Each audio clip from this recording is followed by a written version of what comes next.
Good afternoon. Today on Business Success in Six with Stacie, I have Sam Luna on the line from the Heist in Ripon, Wisconsin. Sam, thanks for jumping on. Thanks for having me. It's our pleasure. Hey, we're going to ask you 6 questions in 6 minutes about your business. Is that cool? Perfect. Awesome. So when people ask you what the Heist does, what your business does, how do you describe it? Um, I hope that it's a space for the community to come together, meeting space, a space to be able to inspire one another, a space to, to create together, to collaborate and to educate. I think, our focus is on, performance, education, and production. Very, very cool. Why'd you name it the Heist?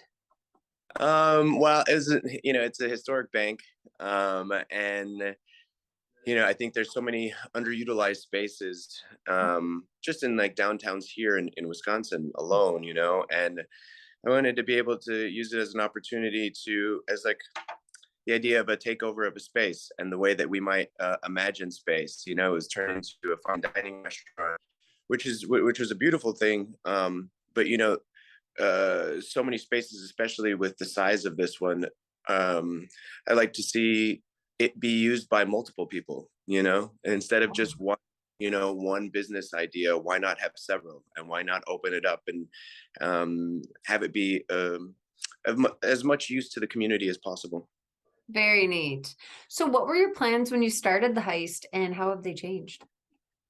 The plans when I started the Heist was for it to always be an art project, I didn't really, it wasn't a definite, this is what it's going to look like. It's I hope that it can foster, a safe space and with positive energy, and see what can come out of that. And so it's been really beautiful to kind of watch it along the way. It's been interesting because it started with that idea, and then feeling the pressures of finances, start Mhm. going I started going a little bit off course. And it started really turning into more of a bar business, which there's 2 bars here, and that's fine. It just, I really wanted the space to be more than people coming in a typical bar business, And so I think with COVID, when that happened, it allowed me some time to really recenter and refocus and get back to the original idea, and stick with that. And the more that I've done that, those ripples, it takes time in any business. And we've been here for 3.5 years now. And now, the intention of the space is really starting to come into fruition. That's so cool. I love it. What is the biggest way you impact the community?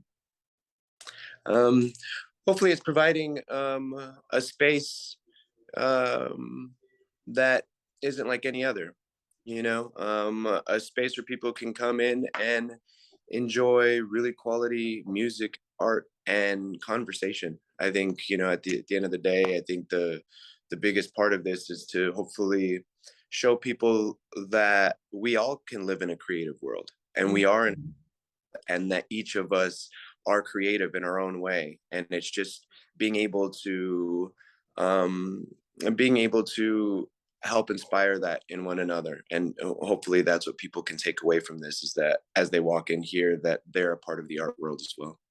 Totally. I couldn't agree more. We all are artists. When people say I'm not an artist, I'm like, oh yeah, you are. We're just gonna draw it out of you, right? Hey, Sorry, that's horrible. I just made I that up. like funny. I like it. What is one challenge you have faced that other businesses could learn from? um I think the challenge of so many, I guess, I mean, there's everyday challenges, especially when it comes into business. It's just the challenges of having a concept and an idea and sticking to it. And so many times people will tell you what you should and shouldn't do with your business, but to always remember that, if you don't stick to your plan, then you're going to find yourself inside of something that doesn't make you as happy.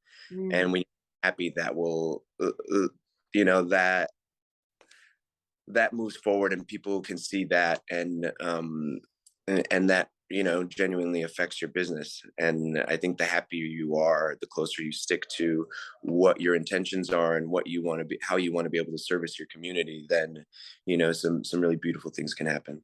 I would agree. Yesterday, I did a meditation called, it was a guided meditation called Set Your Intentions. And after it, I got right up and I wrote down like truly what the intentions were, and I pasted it on my mirror.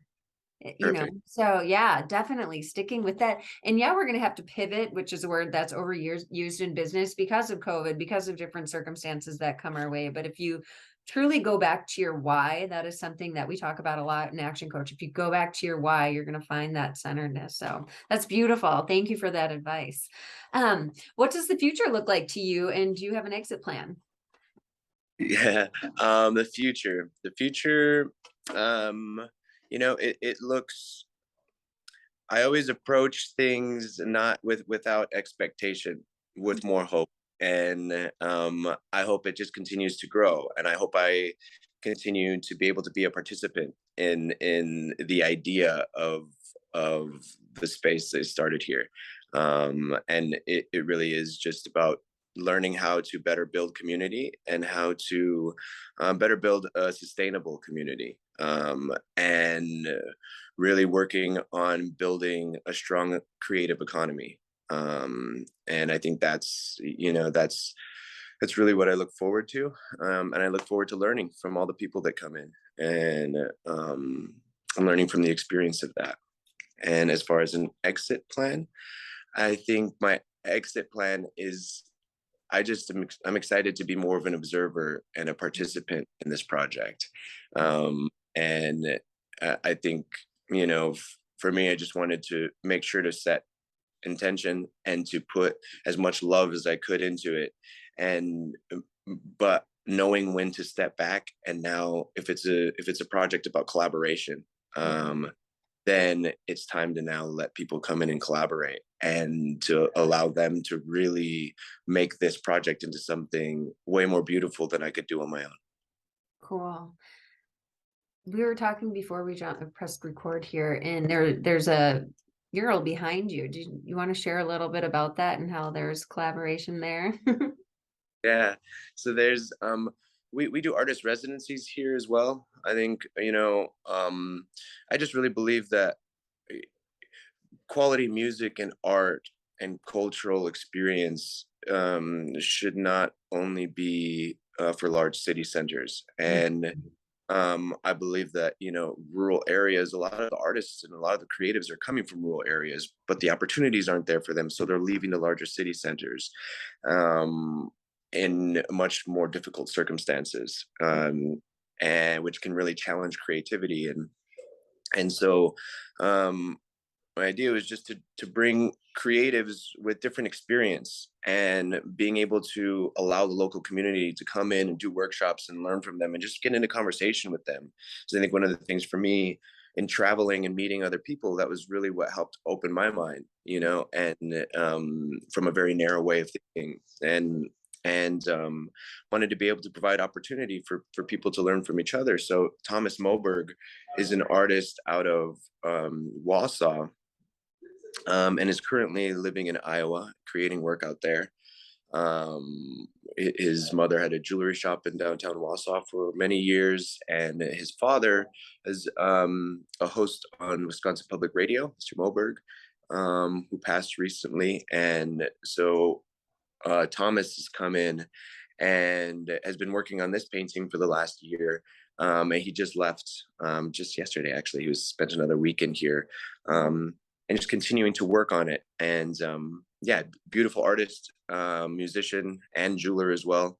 And so it's been really nice to be able to have people like that come in and share their work with the space. And he's, has given some pieces to the space as well, so people can come and enjoy his work and his story. Yeah, that is beautiful. And thank you for sharing that with us as well. And the last question I have for you is, all subjects open, what inspires you most? All subjects open. Mhm. What inspired? Oh, sorry, the camera went. Um, I think nature and people, For sure. and um, yeah, I think it just conversation and um, and just how connected that we are, or hopefully continue to grow in connectivity with nature as well. It's beautiful. Thank you so much. Well, thank you for connecting with us today and allowing us to share the heist. If people want to get in touch with you or visit, how would they do so? So you can just, I mean, our website, rippenheist.com. Um, we have our events up there and just different ways. The space is open for artists and collaborators as well. They're looking for studio space. You know, we have a recording studio here. It's a space for writers. We've had authors come and use the space. We have painters, we have photographers. You know, I'm really interested in getting more theater involved here, some more Mm, comedy mhm. well.